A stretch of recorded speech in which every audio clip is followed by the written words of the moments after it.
I was having a thought the other day.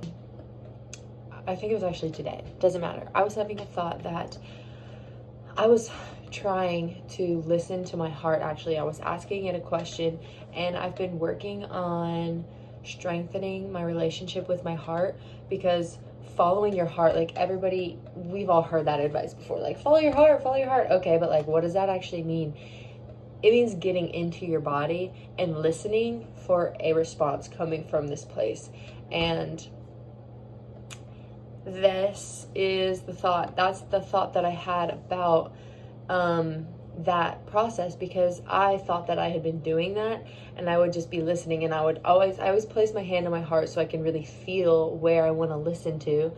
And I'll ask a question and say, do I want to do this? And at first, when if you're someone like me and you have had trouble like honoring the truths and the answers of your heart in the past, you need to go slow with your heart and just start with like yes and no questions, and really develop a relationship with your heart.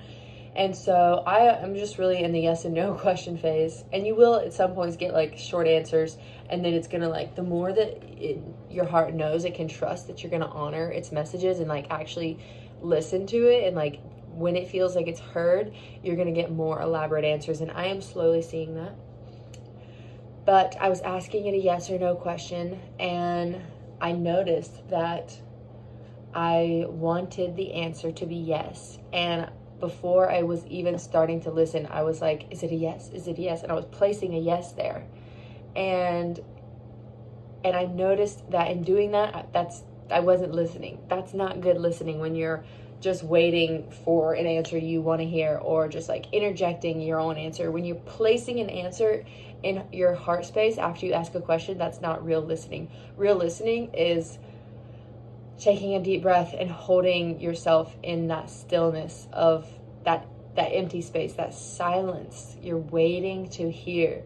I don't know, this felt revelatory to me, because I had been doing the opposite of that for a long time. And this morning, as I was sitting there asking the question, instead of like sitting there saying, oh, it's a yes, I said, let's just see what it is.